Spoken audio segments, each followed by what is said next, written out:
Okay, rolling.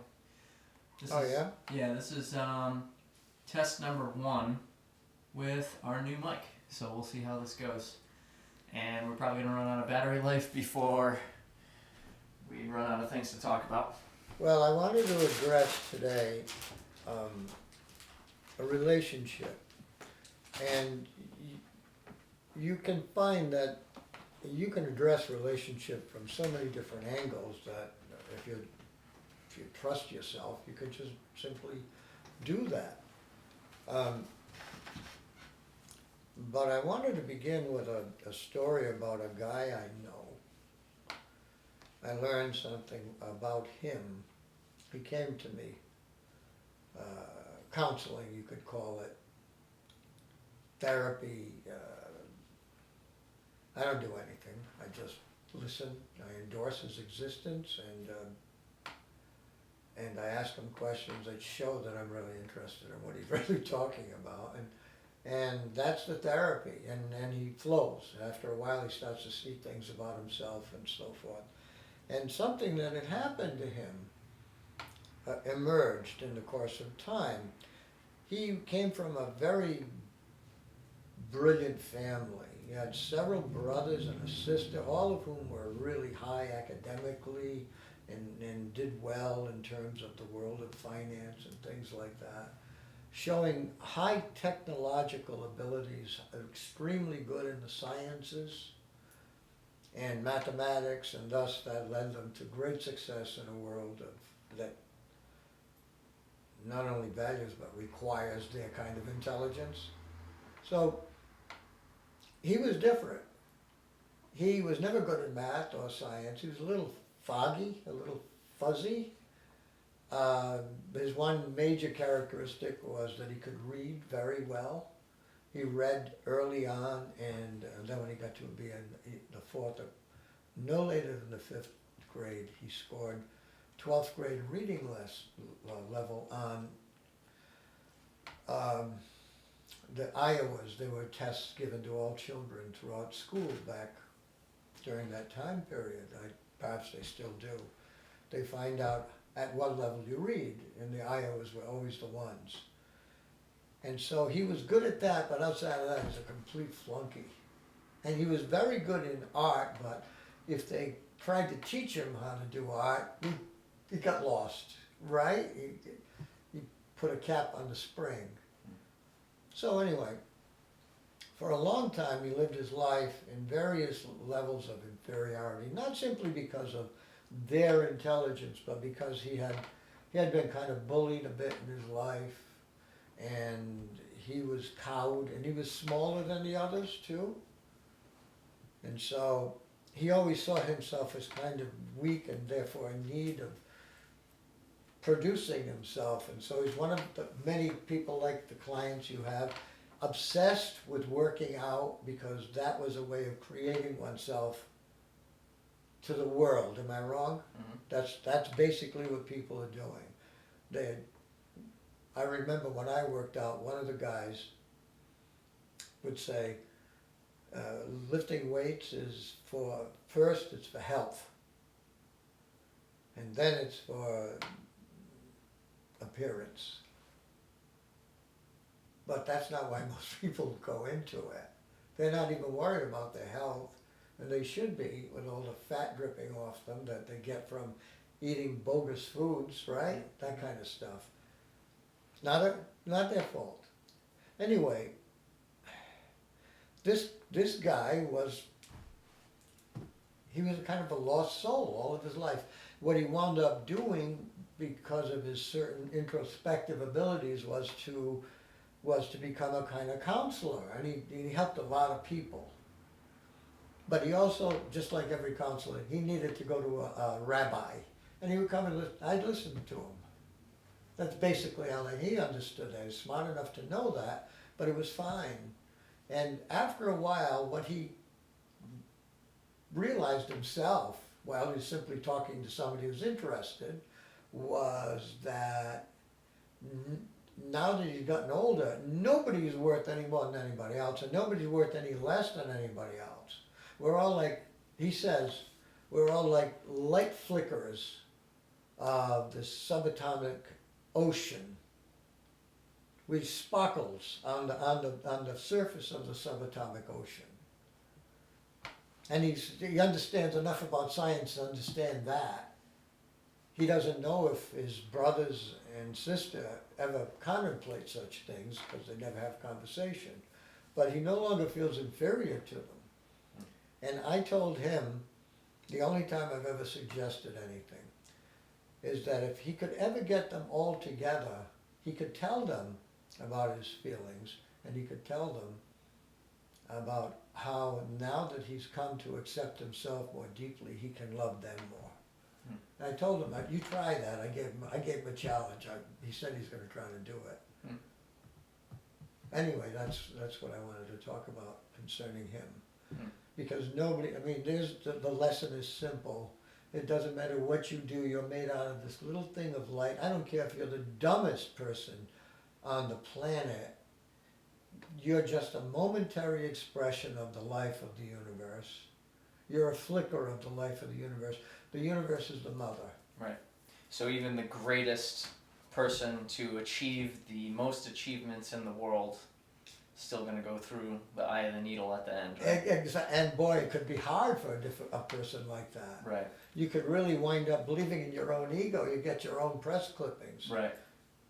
That's why when I was teaching existentialism, I would use an example to show something. I would say, your wildest dreams have come true. Everybody loves you, everybody applauds you, no matter where you go. I'm abbreviating this. You go through this where people are just kissing your butt and laughing at every even hint of humor that comes out of you.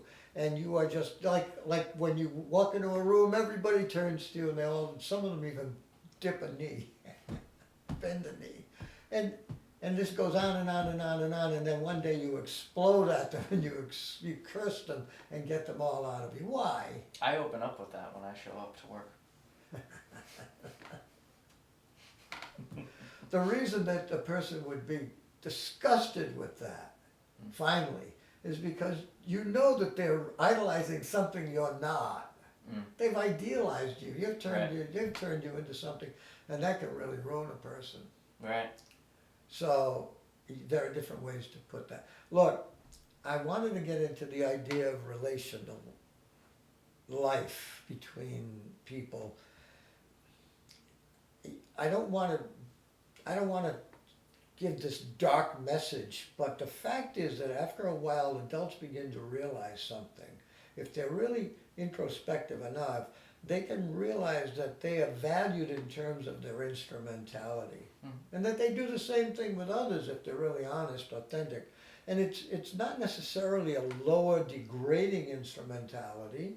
A woman looks at a man as a possible father of her children. I mean, that's not a terrible insult, right. You know.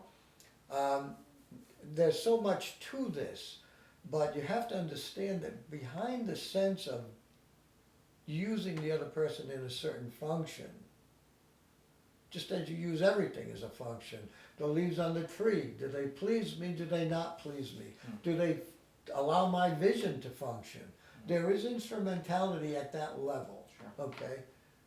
So when people are in this relationship of instrumentality, there's another factor that plays into it, and that is what the Buddha would talk about, or somebody like Sartre would talk about, that the consciousness by its nature is always devouring. It's the snake that swallows its own tail is one of I use as one of the examples of this. Consciousness, not ego.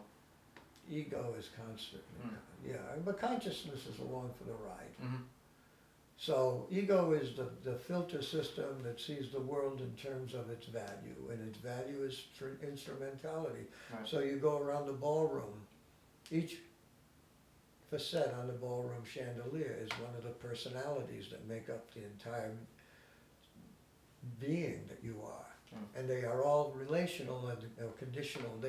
They will reflect in this moment of conditions, and a different facet will reflect in this moment. So but what tricks people is that they since it's one consciousness standing behind all of it, or within all of it, not behind it, not apart from it, but standing in its heart, observing is that consciousness, and thus they maintain that there is this one specific being called, and then you put the name to it, and all the worldly characteristics that have gone into it, and thus you live this kind of false identity, and basically. And that happens in a snapshot, like that happens in an instant. Every moment. Every moment, it's just. And it's reinforced. And there's momentum behind it as we age further and further. We come to more snap conclusions, I suppose, about people. You're always in a condition of judgment, and I don't mean that necessarily in a negative way. Right. Like I make a judgment when I judge that is a piece of furniture. Mm-hmm. I make a judgment if I recognize that as one of the infernal devices. It's not a scolding judgment. It's not a. No, it's a recognition. It's a recognition, right? And therefore, sometimes you can recognize some pretty awful things about people. Awful that they would not want to see about themselves. Sure. But you see it and you even accept it because we're all a bunch of robots. I'm sorry, I don't mean to go into it that way. Mm-hmm. But, I mean, if you wanted to look at any specifics about relationship, it would always be fun to start with romantic relationships. Would you like to do anything about that? Well, before we get into that, maybe taking it down to a simple, fundamental level of when you are not, let's say, merely utilizing someone for their instrumentality, but recognizing them as another being that is along for the ride in this lifetime. Not just we have conversation, we talk about these things, we get together, we do this blog and whatever, and that's our instrumentality to each other for this project that we're working on.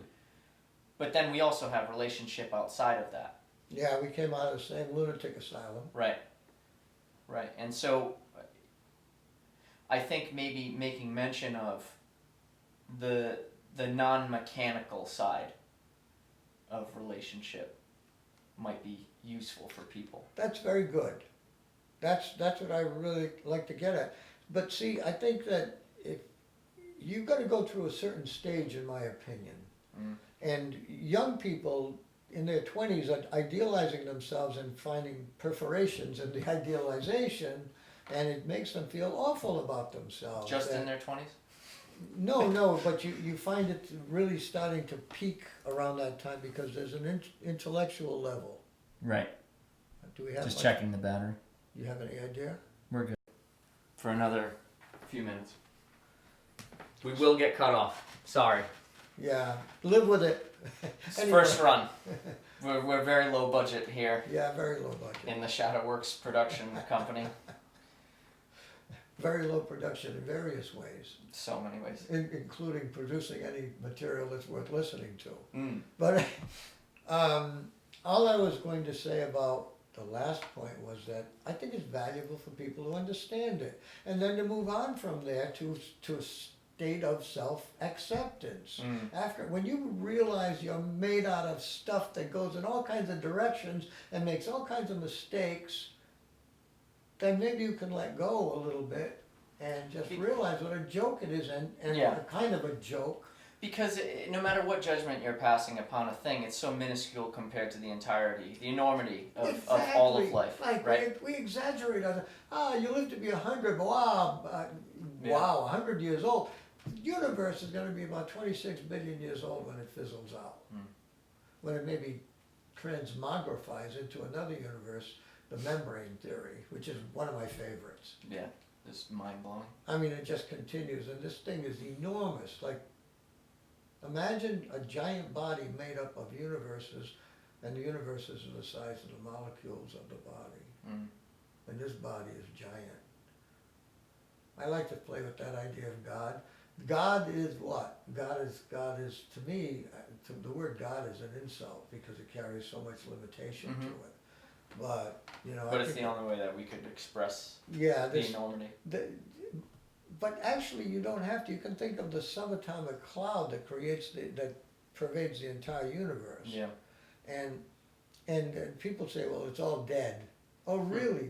But you're alive. It produced you. And how do you know? How do you assume that there's not more in your arrogance? I mean, you sound like the medievalists who said that, How can it all be the dead? earth was at center of the universe. It can't possibly. I mean, it's all alive. It's not. I People mean, don't we want can't to even. see it as alive. But how can we even It perceive fools dead? around it. I mean, it produces life. We live in life. I mean, it is within itself. It's. I don't know. To me, it's just a fundamental consciousness. It's awake, Right. and it's not made out of anything, but it's everything. It's Therefore, the complete opposite of death. Yeah. yeah, the exact opposite. It can't die because it was never born. It always Right. was there. Right. And there are some of us who've had an experience where we've fallen into that condition.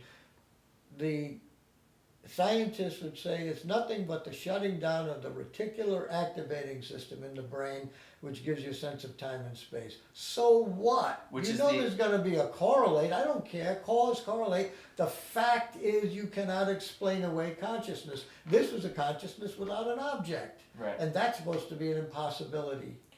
So I know we're going off on a tangent for a lot of you guys that haven't caught the entire talk on consciousness, the definition of it, and all that stuff.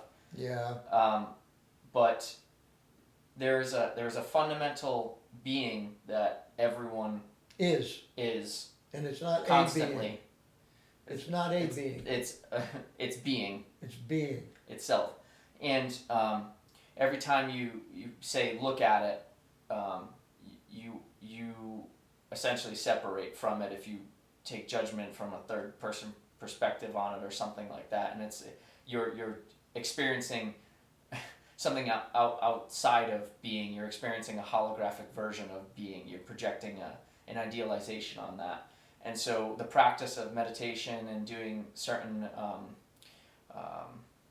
I guess, consciousness enhancement practices is to go back to that fundamental sense of being without division from that being, without division through thought, to take away a filter of your being.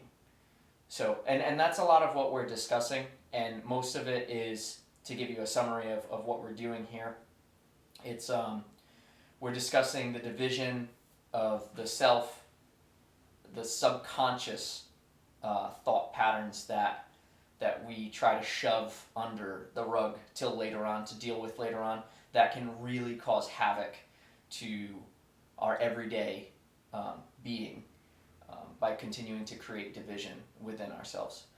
I guess, is that a That's fair excellent. explanation?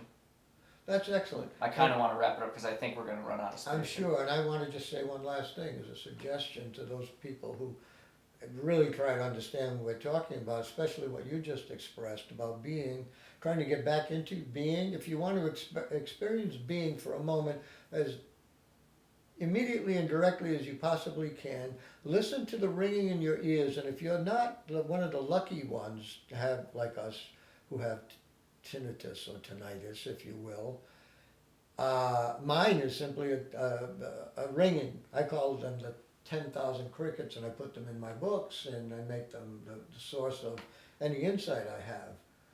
And if you think it's not valuable to listen to that fundamental ringing, I heard Satchidananda one night call it God. He said, that's God, that's God's voice. He's talking about the body electric. And what is the body electric but an expression of the matrix?